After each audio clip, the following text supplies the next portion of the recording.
Oke Tuhan, saya jawab, aku mau taat. Jadi ada mujizat di balik ketaatan.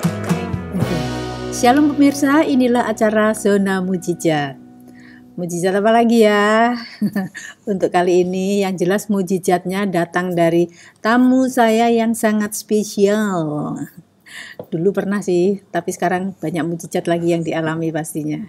Ini dia Pak Heru Gundul. Shalom Pak Heru, luar biasa. Semakin dibawa Tuhan luar biasa Pak Heru. Amin. Ceritain lagi nih Pak Heru. Pak Heru itu kan jalan-jalan terus ke sana kemari, syuting ini itu. Kita pengen tahu lah ya sebagai anak-anak Tuhan. Pasti Pak Heru kan dipimpin Tuhan juga kan ya? Pastinya. Nah itu mestinya ada perjalanan yang saya pengen tahu, perjalanan yang sulit secara logika manusia itu nggak bisa, tapi itu bisa dilalui saat syuting karena yang buat Pak Heru syuting itu petualangan yang luar biasa kalau saya lihat itu. Jadi, apa Pak Heru? Di dalam program pun Tuhan nomor satu. Karena luar biasa. Di dalam hidup saya tidak bisa bergerak, saya tidak bisa apa-apa tanpa Tuhan. Jadi saya bisa seperti ini karena Tuhan Yesus. Jadi banyak masalah, banyak problema yang bisa saya lalui, itu semua karena Tuhan Yesus. Jadi saya pernah ngalamin banyak hal, ya suka duka dalam syuting itu juga banyak, bahkan adegan-adegan yang seringkali itu nggak mungkin dan nggak bisa. Tapi karena Tuhan itu dimampukan. Sebagai contoh kecil aja, beberapa bulan yang lalu waktu syuting di Kalimantan Selatan, waktu itu kita mau syuting tampang susu. Tampang susu itu buah lokal, buah khas Kalimantan yang sudah langka. Sudah langka. Itu mirip-mirip apa ya Pak? Namanya aja agak buahnya asing. Kayak sirkaya, tapi dia tonjolannya agak melonjang. Kayak mohon maaf puting. Kayak puting itu, cuman dia panjang agak bulat, ada panjang-panjang kayak puting itu, makanya disebut tampang susu. Dan rasanya juga manis, ada creamy-nya kayak susu. Nah, itu memang pohonnya hanya ada di hutan. Dan untuk dapetin itu terpaksa kita harus jalan beberapa kilo ke hutan. Jalan kaki. Jalan kaki. Dan itu bukan masalahnya. Masalahnya itu pohonnya 3 rangkulan orang dewasa. Tingginya ada 30 meter lebih. 30 meter? Iya. Setinggi bambu? 2 kali. Bambu itu paling cuma 12 meter, 15 meter. 2 kali, 3 kali bambu. Wow, tinggi banget sekali. Ya, dan buahnya itu biasanya kan bukan di batang utamanya kan. Itu di cabang-cabangnya toh. Saya cuma, Tuhan, ini gimana ini Tuhan? Manjat pohon segitu, jelas nggak mampu. Walaupun orang-orang ngomong saya jago manjat. Tapi ini gede banget. Nggak ada alat buat manjat. Saya cuma tanya, Tuhan, ini gimana Tuhan?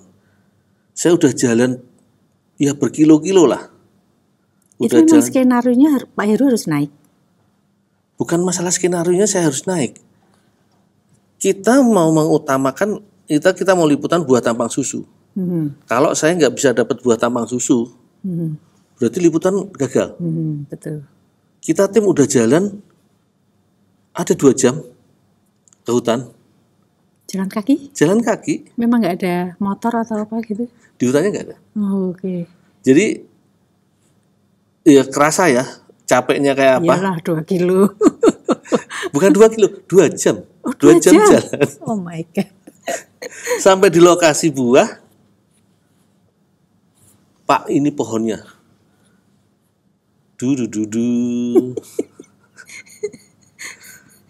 Saya benar-benar jujur, saya di situ saya cuma bisa diam. Tuhan, ini pohonnya gede banget. Bukan cuma 3 kali badan saya, 3 kali rangkulan orang dewasa. Lingkaran pohonnya itu, dan itu dia tumbuh pas di pinggir jurang. Waduh. Pas pinggir jurang gini. Pinggir jurang lagi. Saya cuma, Tuhan, piye Tuhan.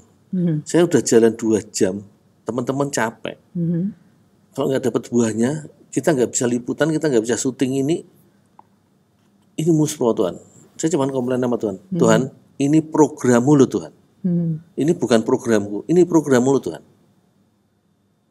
Wis. Kok bisa itu programnya Tuhan? Ya. Program Jejak Si Gundul ini bukan program saya, bukan program Trans 7. Tapi ini programnya Tuhan Yesus. Kok bisa awalnya? Jadi awal dari saya bermain di TV ini adalah dari saya pelayanan, saya buat tim pelayanan, kemudian Tuhan tarik saya dari tim pelayanan, Yos keluar dari pelayanan, ikut aku. Mana Tuhan? Ikut aku. Tuhan pertama nggak ngomong, saya harus kemana. Kemudian oke Tuhan, saya jawab, aku mau taat. Jadi ada mujizat di balik ketaatan memang. Nah, di situ baru saya ngomong, Tuhan, oke Tuhan, aku mau taat. Setengah jam dari saya selesai doa, ada yang telepon. Ada yang telepon dari stasiun TV, pengen buat program awal waktu itu masih petualang liar. Oke, saya ngomong lebih dari mampu. Waktu itu masih dengan ular-ular.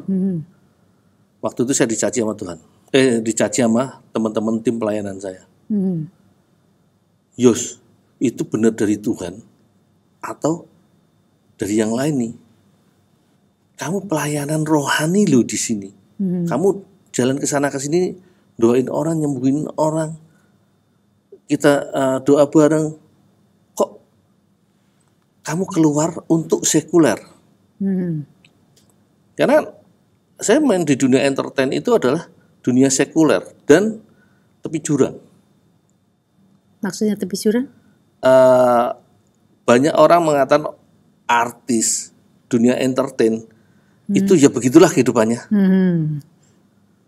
Jadi kalau di dunia rohani itu bisa dikatakan itu tepi jurang. Kalau kita nggak hati-hati, ya terprosok. Iya, betul. Itulah. Dan saya jujur aja, Tuhan piye gitu Tuhan, berangkat. Saya banyak dicaci, tapi saya taat. Tuhan, saya mau taat. Sampai akhirnya ternyata Tuhan bawa saya untuk masuk ke dunia entertain. Saya tanpa basic, nggak punya kenalan, nggak punya modal untuk apapun, keahlian pun nggak punya. Tapi Tuhan di situ bentuk saya dan Tuhan pakai saya untuk pelayanan yang lebih besar. Oh, jadi makanya ini dinamakan ini programnya Tuhan. Ini programnya Tuhan. Jadi selama Pak Heru syuting itu tetap melibatkan Tuhan terus. Wah, selalu. Tanpa Tuhan saya tidak mampu apa-apa. Oke. Tapi dari program ini saya bisa ke sana ke sini dan muter Indonesia bahkan keluar. Saya bisa berdoa untuk bangsa kita, untuk Indonesia. Saya bisa berdoa di kota-kota, saya bisa berdoa di daerah-daerah, dan Tuhan berikan ikan untuk saya layani. Tuhan berikan orang untuk saya pulihkan. Tuhan berikan jiwa untuk dimenangkan. Banyak itu ya Pak? Puji Tuhan, itu semua karena Yesus. Jadi kalau Pak Heru di kota A misalnya menginjili juga di sana gitu? Kalau Tuhan beri orang untuk dilayani, saya layani. Nah yang paling pohonnya nanti dulu ya Pak ya. Saya malah penasaran kalau Pak Heru yang pas di kota apa itu jadi bawa jiwa itu apa Pak? Yang baru ini, yang baru-baru apa Pak? Jadi beberapa setahun yang lalu, waktu itu di Pontianak, ya kita syuting biasa, cuman di sela-sela syuting kan nunggu kameramen ngambil gambar dan lain sebagainya. Saya ngobrol dengan talent. Kok Tuhan ngomong di hati saya, beritakan kebenaran. Nah di situ, ya saya ngomong kebenaran tentang Kristus, saya ngomong tentang keselamatan, dan puji Tuhan itu dia terresponi. Dan saat itu juga dia tanya, emang lahir baru itu gimana? Karena jujur, banyak orang Kristen yang tidak ngerti lahir baru. Banyak orang Kristen yang tidak punya Yesus. Jadi mereka adalah orang-orang agama Kristen. Kristen KTP gitu maksudnya. Bukan Kristen KTP, agama Kristen. Jadi ada perbedaan antara agama Kristen dan kekristenan. Iya, betul. Karena agama Kristen adalah mereka-mereka yang menganut agama Kristen yang tunduk di bawah dogma-dogma agamawi. Tetapi kekristenan adalah barang siapa memiliki roh Kristus. Nah, itulah yang hakikat sesungguhnya harusnya begitu gitu ya Pak ya. Iya. Oke, terus? Dan akhirnya, ya puji Tuhan, ajak dong, aku mau dong didoain untuk lahir baru. Dan puji Tuhan saat itu saya berdoa untuk dia buka hati, saya kasih pengertian tentang hakikat lahir baru, yaitu dari Wahyu 3 ayat 20, di situ dikatakan, lihat, aku mengetuk setiap pintu hati manusia. Barang siapa mendengar dan membuka, aku akan datang dan aku akan makan bersama-sama dengan dia, dan aku akan di dalam dia dan dia di dalam aku. Dan aku akan memateraikannya dengan Roh Kudus. Nah di situ sebenarnya Tuhan Yesus itu mengetok setiap pintu hati manusia. Bolehkah aku masuk? Bolehkah aku masuk? Banyak orang yang mendengar, tapi lupa buka pintu. Dia sudah berteriak kegirangan, sama seperti Rasul Petrus waktu Tuhan Yesus datang. Dia ketuk pintu. Dia bersorak-sorak. Dia lupa buka pintu, dia teriak ke kawan-kawannya. Nah, dia langsung naik ke lantai. Bro, kawan-kawan, guru ada di depan. Tapi Yesus di mana? Di luar. Sama banyak. Mereka sudah mendengar Injil, mereka dengar Yesus itu juru selamat. Mereka bahagia. Weh, Yesus juru selamat. Tapi lupa mengundang Yesus untuk masuk ke dalam kehidupannya. Nah disitulah.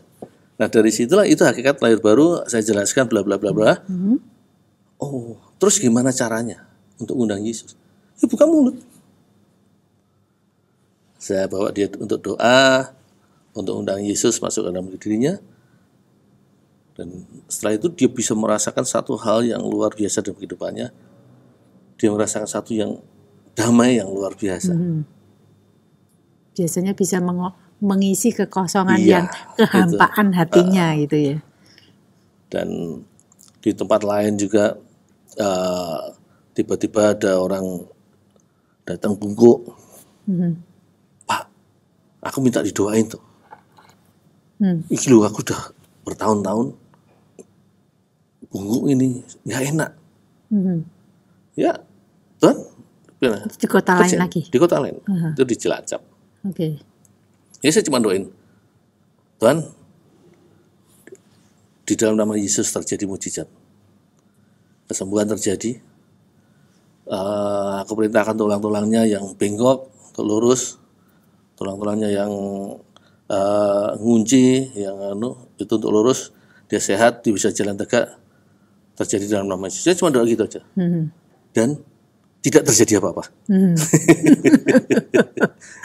Cuma di situ saya tidak wah, Tuhan ini gimana sih? Saya cuma, ya Tuhan suruh saya doain, ya saya doain. Mujizat bukan urusan saya. Betul. Urusan saya adalah taat. Baru kemudian 1 bulan kemudian saya main di sekitar sana, dapat berita juga, Wih, Bapak yang kemarin didoain sekarang udah bisa jalan tegak loh. Wih, waktunya Tuhan ya. Waktunya Tuhan. Jadi seringkali kita tuh salah. Kita disuruh Tuhan untuk doain, wah, aku bersama Tuhan pasti. Pengennya saat saatnya. Tapi ada waktu Tuhan. Betul. Kita diperintah untuk doain, ya doain. Kita diperintah untuk beritakan kebenaran. Perkara tidak ada yang dimenangkan, itu bukan urusan kita. Yang penting kita taat gitu ya, Pak Heru ya. Karena dalam ketaatan itu ada mujizat. Betul. Jadi kita nggak tahu. Sama seperti saya waktu itu, Ibu Rani saya nginjilin saya. Wih, itu berbulan-bulan lama. Nggak ada perubahan. Tapi pada waktunya Tuhan mak bertunduk, dia nggak ngomong tentang kebenaran firman. Saya bisa ngomong, Bu, gerejamu mana toh? Tak ngeliat. Kayak apa sih? Dan disitulah mujizat yang terjadi. Saya dimenangkan. Oke. Kembali lagi sekarang ke laptop tadi ya Pak ya. Yang pohon itu Pak. Nah di situ saya cuma tanya Tuhan. Karena hakikat doa itu adalah kita komunikasi dengan Tuhan. Betul. Doa itu gak harus duduk nyenuk, mata merem dan lain sebagainya. Doa bisa kita lakukan dimanapun dan cara seperti apapun. Betul. Yang penting obrolan kita adalah dua sisi. By phone istilahnya kan. Bukan WA. Kirim, Tuhan aku mau gitu, kirim, udah tinggal. Tapi saya tanya, Tuhan, ini pohonnya gede banget Tuhan, aku udah jalan 2 jam. Capek. Iki, Tuhan aku, wis gimana Tuhan? Urusanmu lah Tuhan, ini programmu. Kalau gagal, kita berarti akan mundur jadwal, kita akan berantakan lagi. Karena jadwal kita padat, tiap hari harus ada liputan, harus ada syuting, harus ada hasil. Betul. Di situ saya cuma ngomong panjat. Tuhan tahu aku manjat, cuman caranya gimana? Dilalah mak berduduk. Itu kayak mata saya dibukain, tung di sebelah pohon itu. Ya nggak sebelah banget sih. Ada jarak 5 meter dari pohon itu, ada pohon kecil. Pohon kecil itu sebesar paha dan betis saya, paha lah. Itu tinggi tut. Dan di ujung atas itu ada cabang yang mentelung berdekatan dengan cabang yang di atas. Dan saya bisa ngomong yang ada buahnya apa enggak ya? Yang ada buahnya. Iya, itu loh, belum ada buahnya. Tapi saya sudah bisa naik ke atas yang 30 meter itu. Saya cuma ngomong sama tim, yuk syuting, saya panjat. Yakin loh? Besar banget loh. Udahlah kita cari materi lain. Enggak. Aku panjat. Karena caranya gimana? Dapat perkataan Tuhan dapat ini. perkataan Tuhan, panjat. Terus, tuh, lihat nggak? Pohon di sebelah itu 5 meter dari sini. Saya manjat dari situ. Dan terus metiknya gimana? Ikutin aja lah. Saya bisa manjat di situ walaupun di tengah manjat itu ya sekitar 15 meteran kita ngos-ngosan. Berhenti dulu. Gila itu, capek banget, ngos-ngosan banget. Terus langsung lanjutin sampai di atas. Berhenti dulu, saya lepas baju, meres keringat. Baju itu udah basah keringat. Bukan cuma sampai ngecepoh. Sampai diperes ya. Wow. Terus saya pakai lagi, bisa sampai ke pohon itu. Puji Tuhan, begitu saya nyebrang, mak berduduk buah di depan mata. Maksudnya nyebrang tuh gimana Pak? Jadi mentiung gitu? Ini pohon besar, ini pohon yang saya pegang, yang saya panjat. Di atas itu ada cabang yang mentiung ke pohon besar ini. Oh, berarti pohon yang 5 meter itu yang mentiung ke situ? Iya. Oke. Bukan pohon 5 meter, sama-sama 30 meter. Oh, sama-sama 30 meter? Iya, jaraknya 5 meter dari pohon itu. Cuman ada batangnya cabang, batangnya agak kecil. Bisa di iya, sepaha saya. Dan ada cabangnya yang mentiung, yang sebesar lengan ini, ke pohon besar itu tadi. Ada buahnya. pas saya sampai di situ ada buahnya. Padahal batang yang mentiung itu cuma sebesar lengan. Pak Heru nggak takut itu Karena Tuhan. sebentiung karena Tuhan ya. Benar-benar sudah ada Tuhan gitu Ya. maksudnya. Kalau Tuhan katakan panjat, saya panjat. Jadi Walaupun berdasarkan batang itu kecil dan saya tidak tahu pohon apa ini. Batangnya apa rapuh, kan karakter pohon itu beda-beda. betul. Kayak jambu lentur, asam lentur. Tapi ada kayak jati kebun itu agak getas cabangnya. Jadi kalau lentur itu bisa benar-benar lentur, Iya. nggak sampai patah. Kalau yang getas itu Getas langsung itu patah gitu. bisa langsung patah. Jadi itu Pak Heru juga nggak ngerti Nggak itu ngerti itu pohon apa. pohon jenisnya yang lentur atau getas. Oke. Tapi karena Tuhan Pokoknya bilang, karena Tuhan. panjat. Dan saya seberangin. Saya ngeliat batang segini, pertama ragu, kuat nggak? Tapi saya langsung katakan, Tuhan aku percaya. Saya jalan, duduk, nyampe. Saya jalan di atas batang segini. Di atas batang. Begitu saya sampai di pohon besar, ada cabang kecil tuh buahnya ada di situ. Itu teman-teman apa nggak miris itu lihat gitu? Miris semua. Mereka takut. Loh, itu apa? Gini, punya tiba karemu loh gitu ada nggak tuh? Iya, Ya. semua. Tapi teman-teman mereka, tim saya, mereka kalau orang-orang baru selalu dibekali perkataan. Pokoknya kalau Mas Heru yang minta, ikutin aja. Oh, oke. Karena orang-orang lama, tim-tim saya yang lama, mereka tahu, mereka percaya dengan saya. Kalau saya sudah ngomong, itu pasti bisa. Oh, oke. Itu kayak anu ya. Tiba-tiba saya ingat kayak Ibu Yesus dulu ya, yang di perkawinan Kana. Iya. Tuhan Yesus ngomong apa, dilakuin aja gitu ya. Jadi itu kalau kita taat, ada mujizat di situ. Jadi walaupun kita beriman sekalipun, tapi kalau kita nggak taat, mujizat nggak akan terjadi. Iya, betul ya Pak ya. Bisa manjat kayak gitu, orang pada miris lihatnya itu karena ada kepercayaan aku dijagai Tuhan. Dan Tuhan sudah ngomong manjat. Akhirnya dapat berapa Pak buahnya Pak? Waktu itu nggak banyak sih, ya sekitar ada 30 buah. 30? Iya. Itu dipetik Pak Heru sendiri Iya. terus Saya petik dari bawah. saya jatuhin. Saya petik saya jatuhin. Kalau yang matang saya petik, saya masukkan dalam baju. Bisa aja ya. Dapat 30 ya, semua makan loh Pak. Iya. Sak kru-krunya mesti makan Itu mereka ya. nyicipin semua karena mereka penasaran rasa. Iyalah, mesti penasaran. Akhirnya syuting jalan lancar. Syuting jalan dan kita sukses semuanya. Oh, jadi teman-teman itu udah tahu kalau Pak Heru ngomong apa turuti gitu ya.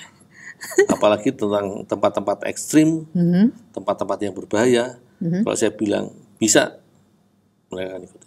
Tapi itu Pak Heru pasti berdoa dulu kan, Tuhan ngomong apa selalu, gitu ya. Selalu. Tuhan ngomong apa. Saya tidak akan bisa Pernah bekerja nggak tanpa Tuhan. Tuhan ngomong jangan. Pernah. Dan itu tidak dilakukan. Saya enggak. Walaupun dia ngomong, ya cuman gitu doang. Enggak. Pernah juga ya berarti gitu. Tidak selamanya Tuhan ngomong jalan. Iya. Tidak selamanya Tuhan ngomong iya. Iya. Tapi itu dituruti. Jadi kalau Tuhan bilang jangan, enggak akan saya lakukan. Walaupun tim ngomong, lah, lu mau panjang pendek? Enggak. Tegas. Berarti prioritas tetap Tuhan ya Pak ya. Jadi sebagai contoh, waktu kita syuting di Temanggung terkenal tembakau.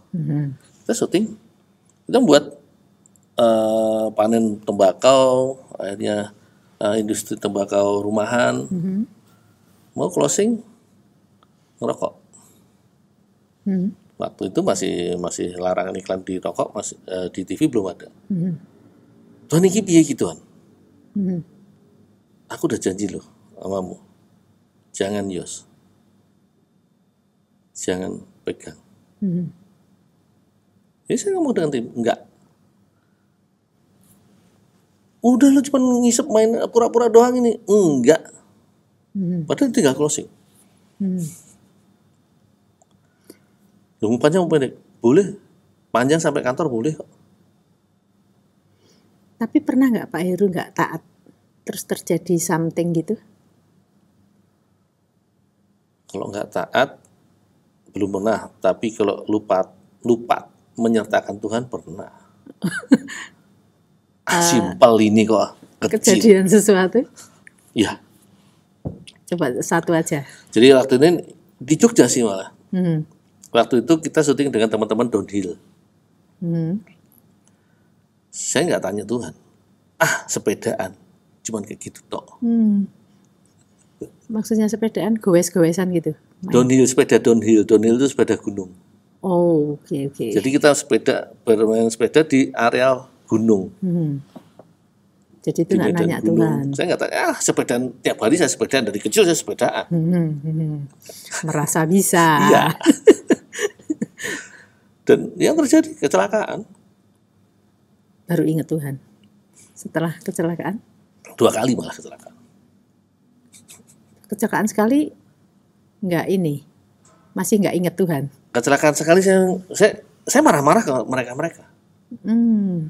Jadi ada satu jalur, itu jalur yang mereka lalui. Saya waktu itu ditempatkan ke baris ketiga. Jadi leader pertama, orang kedua, saya orang ketiga. Baru peserta yang lain. Leader sudah ngomong, kalau yang nggak mampu ambil kiri ya. Cuman kan saya nggak tahu apa yang dimaksud ambil kiri. Kita goes dari atas turun ke jalan kelok-kelok gunung. Tata di depan saya terbang, depan saya terbang lagi, karena dia jumping, saya pikir pendek, ikutanlah saya, ternyata 3 meter, tingginya 3 meter, jurang. 3 meter Pak? Iya. Terus apa yang terjadi sampai 3 meter? Jatuh. Luka? Ya, luka enggak, cuma luka dalam iya. Di situ baru ingat Tuhan atau belum? Belum. Di situ saya ngamuk-ngamuk. Kebun binatang alien itu gimana sih? Dan begini nggak ngasih tahu saya. Jalan lagi, masih bisa. Terus jalan lagi, masih mampu. Terus di rintangan kedua itu jempingan kelihatan. Gundukan tanah kita harus goes, jumping terbang, kecil biasa. Sudah terbiasa gitu. Cuman kita kan jumpingan dulu kan nggak se ekstrim itu. Nah di situ kita goes, mereka terbang, saya waktu itu urutan kelima. Terbang, ternyata tinggi ternyata. Saya itu bisa terbang tinggi. Begitu ngeliat kondisi, kaget, ngerem. Begitu ngerem langsung jatuh. Itu parah. Baru ingat. Nggak ingat Tuhan lagi itu. Berdarah-darah sampai Tuhan, kok gini? Ampuni aku Tuhan. Baru di situ saya, ampuni aku Tuhan. Aku tidak menyertakan Engkau. Karena merasa hebat. Jadi semua sudah ketika taat bagaimana, ketika tidak taat bagaimana, ketika tidak menyertakan Tuhan bagaimana. Setiap syuting yang dilakukan begitu ya. Setelah itu saya bertobat, Tuhan ampuni aku Tuhan. Aku tidak menyertakan Engkau, aku tidak ngajak Engkau untuk ikut serta dalam kegiatan ini, untuk liputan ini. Tuhan. Ampuni aku Tuhan, ampuni aku, tobat Tuhan, ampuni Tuhan. Ya, biasa toh. Kalau kita sudah dibuat sakit, tiba-tiba baru tobat. Setelah itu lancar sampai selesai. Padahal masih banyak rintangan. Itu saya belajar diri. Waduh, waktunya sudah tidak memungkinkan. Masih banyak nggak Pak Pak Heru, kalau masih banyak tak terusin lagi nih. Apa cerita lagi apa? Ya, ada lagi Ada waktu itu lagi di ya. Sumatera Barat. Waktu itu cuma syuting, kita panen lebah madu sih. Lebah madu, oke. Di mana itu? Di Sumatera Barat di Harau, Lembah Harau. Itu lebahnya bukan di pohon, Terus di tebing, oke. gantung di tebing. Itu waktu panen, yuk syuting. Teman-teman terlalu banyak hahaha. Maksudnya hai? Itu ya nggak langsung Bercanda. syuting, Oh, banyak bercanda bercanda dulu. loh. Akhirnya waktu molor, saya udah Tuhan, lalu Tuhan syuting lebah Tuhan, ini bahaya banget Tuhan. Engkau yang bekerja Tuhan ya, Engkau yang lindungi aku, Engkau yang membimbing aku, semuanya berjalan seperti yang Engkau mau Tuhan, biar namamu yang dipermuliakan. Oke. Amin. Jangan santai, karena mereka nggak mulai syuting. Tahu waktu itu sudah jam 11. Kita berangkat dari jam 9 di lokasi sampai jam 11. Yuk syuting. Saya mau kerja, Tuhan ngomong, Yos, jangan. Saya ngomong ke teman-teman, woi, jangan syuting sekarang, bahaya. Ah, bahaya apaan? Lu tadi katanya iya, itu tadi, lo orang banyak ngomong. Sekarang udah siang, jangan, bahaya. Lebah lebih ganas. Ganas apa? Lu waktu itu di Kalimantan. Di Kalimantan gua kesengat sini, 2 sama bibir. Lu kabur kan, gitu. Enggak, jangan syuting sekarang, jangan. Reporter saya ngeyel. Lu takut. Nih, gua kasih contoh. Dia naik menara ya. Adalah 20 meter, menara bambu gitu kan. Dia naik, dia ambil gambar. Sarangnya ya bisa 2 kali ini, 4 kali ini. Sarang. Begitu dia ngambil gambar, 1 nyengat. Plok, dia refleks dipukul. Diserbu, bus. Akhirnya dia dari atas turun dengan ketakutan, ya kayak gitulah, yang dia naiknya pelan-pelan, turun langsung cepet. Itu masih dikejar rombongan. Dan sampai di bawah, saya sadar, saya ngambil flysheet, saya tutupi dia dengan flysheet, saya buat asap, kabur. Terus dah, kamu balik ke penginapan aja, karena penginapan waktu itu kan nggak jauh, cuman 300 meter lah dari lokasi. Dia jalan sendiri di tengah sawah, dikejar lagi. Akhirnya dia dapat hadiah 48 sengatan. Ya ampun. Jadi enggak benar-benar. Karena saya taat, saya selamat, tidak ada satupun. Berarti enggak jadi syuting? Jadi syuting. Tanpa sutradara. Setelah jam 2. Setelah jam 2. Setelah jam 2 Tuhan bilang, "Yos, sekarang boleh." Terus saya naik. Saya panen madu dengan tangan. Lebahnya kemana itu? Lebahnya ada di situ. Dan tidak ada satupun yang nyengat. Wah. Teman-teman heran nggak itu? Ya kalau mereka ngeliatnya kan, saya udah pakai teknik asap. Walaupun mereka tadi udah pakai teknik asap. Kita sama-sama udah pakai teknik asap. Cuman ya orang kampung sana, ini orang gila ini. Panen madu kita pegang, kita potong, lebahnya di situ. Bukan cuma ratusan, bukan cuma ribuan, puluhan ribu. Madunya lebih enak ya Pak? Ya lebih pekat. Madu Pilubang memang lebih pekat, lebih. Selamat ya. Beda ya, orang disertai Tuhan dan tidak itu ya. Ya. Di situ ya. Terus selama Pak Heru jalan-jalan, ada lagi yang minta didoain apa-apa gitu, selain yang tadi diceritain?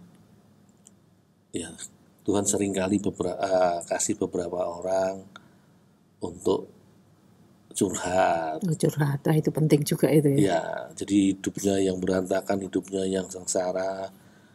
Ya ya Tuhan memang bangun hidupnya.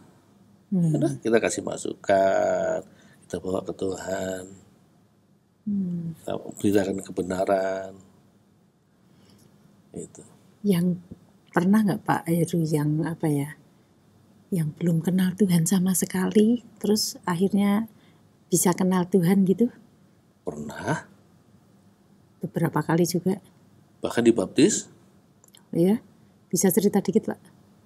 Dibaptisnya juga di KA. Ceritanya gimana tuh Pak? Jadi itu malah dia dari anak jalanan sih dulu. Dia dari anak jalanan.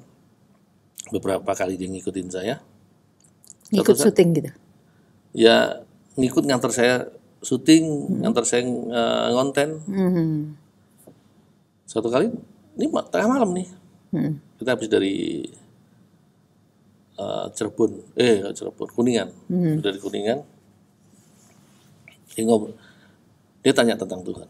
Sebenarnya Tuhan gimana sih? Tuhan tentang kekristenan itu gimana? Dia anak seberang. Dia ngomong saya tentang kebenaran, bla bla bla. Semalaman kita ngomong tentang kebenaran firman. Kebenaran firman, ya kita adu argumen sih. Sampai pagi itu akhirnya saya sudah capek sebenarnya, cuma Tuhan ngomong, Yos, layani. Ya tak layani. Sampai pagi itu sebenarnya kita sampai di hampir Purwokerto, itu ada sungai besar, Sungai Serayu. Hampir tak baptis di sana. Sungai Serayu. Ya, karena ini udah dia udah mulai ngerti nih. Akhirnya udah berhenti pikir, gimana? Tak baptis kalian. nanti Pak De, sebentar Pak De. Oh, terserah. Itu urusanmu ya. Jadi saya cuma ngomong tentang kebenaran firman, saya ngomong tentang kebenaran Tuhan. Masalah kamu meresponi atau tidak itu urusanmu, urusanmu sama Tuhan. Ya Pak De. Baru berapa sebulan atau 2 bulan kemudian, Pak De, kalau aku dibaptis gimana Pak De? Tapi jangan banyak orang tahu dulu, karena keluargaku masih gini. Enggak masalah. Baptisan itu bukan urusan dengan orang-orang sekitarmu, itu urusannya dengan Tuhan. Setelah dengan keluargamu, itu urusanmu. Apakah bagaimana hubunganmu dengan Tuhan nanti? Karena kalau kamu istilahnya Tuhan perintahkan kamu untuk memenangkan mereka, janji Tuhan itu ya dan amin. 1 orang diselamatkan, seluruh isi keluarga diselamatkan. Nah gitu doang. Perkara kamu belum ngaku ke keluarga, terserah kamu. Ya akhirnya dia minta dibaptis. Yaudah saya tak teleponin ada pelayanan baptisan nggak waktu pas di Jogja. Telepon Pak Pangga, Pak saya titip 1 orang ya. Nih ada minta dibaptis. Oh siapa Yos? Ya, pas mau baptisan dan ikut pemahaman, ini dibaptis. Puji Tuhan. Oke. Pengalaman yang paling itu membekas di hati Pak Yos. Terus apa? Itu benar-benar untuk hormat kemuliaan nama Tuhan. Satu lagi apa? Berapa tahun yang lalu? Ya sudah lama sih itu. Waktu syuting juga di Papua. Waktu itu 666 itu angka setan itu. 66 Antikris itu. 2006 itu tim kita ngalami semua bencana. Tim jejak petualang perahunya terhantam badai, masuk ke sampai 1 kameramen kita dari jejak petualang hilang dan 3 kru dari Papua hilang. Hilang bener? Ya, sampai sekarang tidak diketemukan. Dan tim saya waktu itu, saya cuma ada waktu itu di Wasur, Taman Nasional Wasur, kita naik kole-kole, dan perahu saya terbalik di rawa buaya. Iya, beneran terbalik, tenggelam di rawa buaya. Oh. Rawa buaya itu hanya nama atau memang banyak buayanya? Rawanya itu namanya Wasur. Oh, namanya Wasur ya, tapi di situ tuh bukan cuma ratusan ribuan buaya, tempat habitat buaya. Oh. Lalu Tapi puji Tuhan, tidak ada satupun buaya yang mendekat. Itu kondisinya waktu itu kok sampai begitu, kenapa? Badai atau Enggak. Jadi apa? Kole-kole itu sebenarnya cuma bisa dinaikin 2 orang maksimal. Waktu itu kole-kole yang saya naikin itu awalnya cuma 2 orang. Cuman waktu itu kameramen menangkap produser. Saya ikut perahu kamu. Jangan bos. Perahu habis. Kole-kole habis. Yang paling aman barengan sama kamu dulu. Ya udah naik ya. Bos jangan banyak goyang ya. Ini gue ngimbangin. Udah nggak usah ngimbangin. Percaya aja mah tukang kole-kolenya. Cuman dia berusaha ngimbangin terus. Ya kole-kole itu kita goyang dikit, dia goyang lebih banyak. Ngebales gaya gravitasi di air itu kan. Akhirnya karena dia goyang terlalu banyak, air masuk dan langsung tenggelam. Sekameranya. Dan puji Tuhan lagi kamera yang saya bawa selamat. Tidak rusak satupun. Kamera yang dibawa mereka hancur. Pak Heru waktu itu sempat bagaimana kok sampai begitu, sampai bisa kejadian itu gitu. Jadi itu memang. Itu apakah kalau Pak Heru berdoa itu bukan sama timnya atau hanya Pak Heru sendiri? Saya sendiri. Oh sendiri. Tim saya mayoritas kan non-Kristen. Oh jadi sendiri. Ya. Jadi itu sekian orang, berapa orang itu? Kita yang tenggelam waktu itu 3 orang. 3 orang, cuman yang 1 orang lokal, kameramen merangkap produser merangkap kameramen. Itu dia diselamatkan dulu, dinaikkan ke darat, buru-buru. Saya dengan bawa kamera di dalam tas, nggak bisa apa-apa. Waktu kejadian itu apa yang Pak Heru lakukan? Yang saya lakukan saya cuman, Tuhan, aku percaya. Aku percaya Tuhan, tidak akan ada satu buaya pun yang bisa mendekat, apalagi gigit. Dan terjadi. Sampai orang-orang lokal itu, Pak, beruntung sekali Bapak. Ini biasanya begitu ada yang tenggelam begitu, buaya itu paling 4-5 ekor pasti mendekat. Oke. Biasanya ini tidak gitu. Ada, iya. Menurut nalar ya begitu ya, memang ya. Kalau kita lihat di film-film ya, kalau saya lihatnya di film-film, kalau Pak Heru kan memang tidak ada ngalami sendiri. Ekor yang mendekat, bahkan anak buaya pun gak ada. Oke.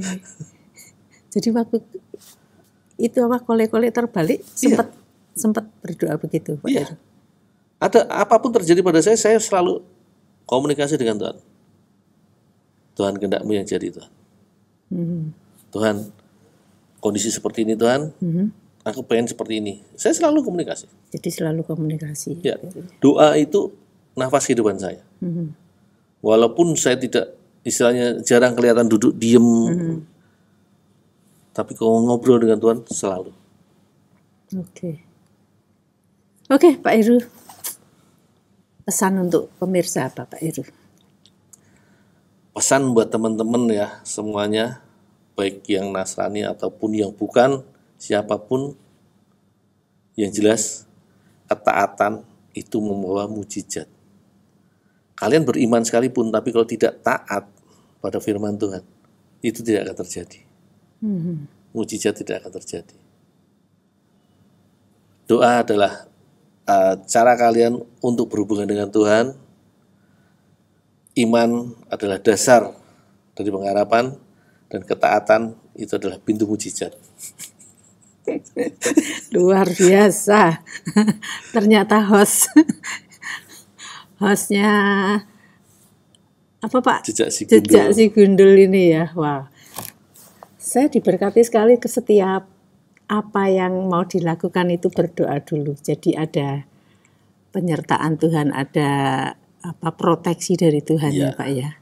Karena menurut akal manusia itu nggak mungkin gitu ya.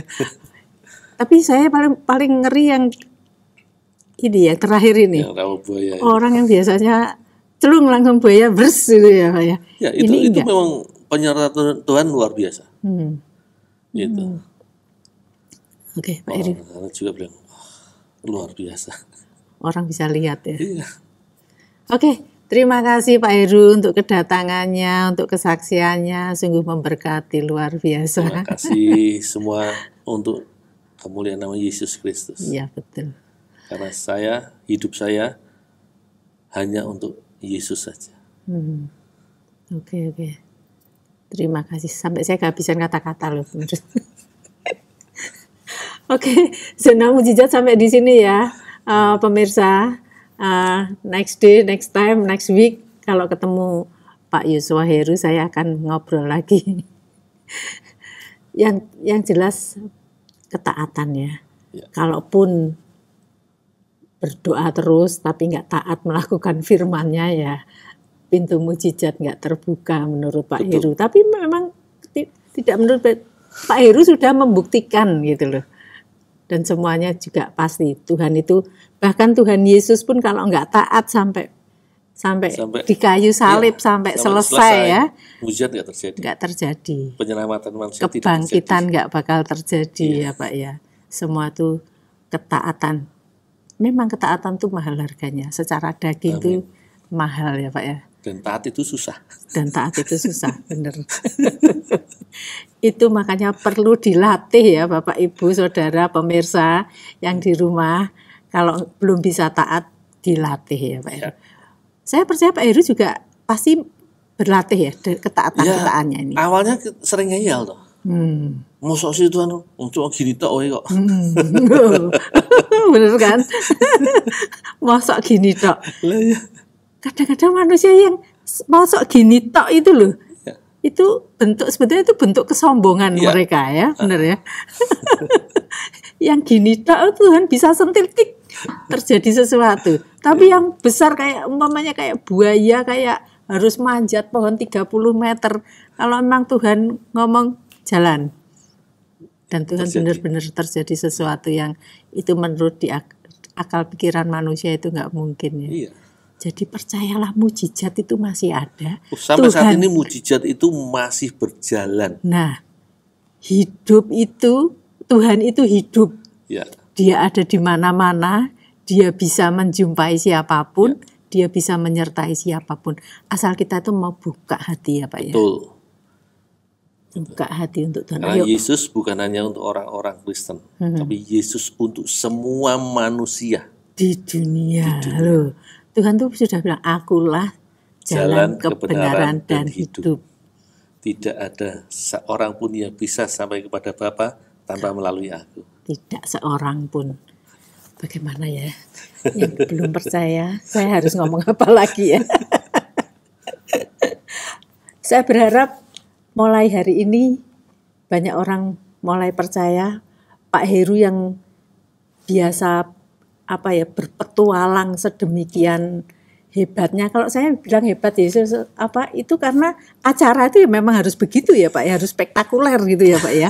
Nggak mungkin acara biasa-biasa aja, harus yang spektakuler begitu aja. Kalau tetap ada ketaatan, tetap ada penyertaan Tuhan, begitu ya Pak Heru ya.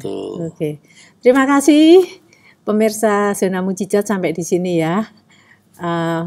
Seperti yang saya janjikan tadi, one day kita akan ketemu lagi Pak Yosua Heru.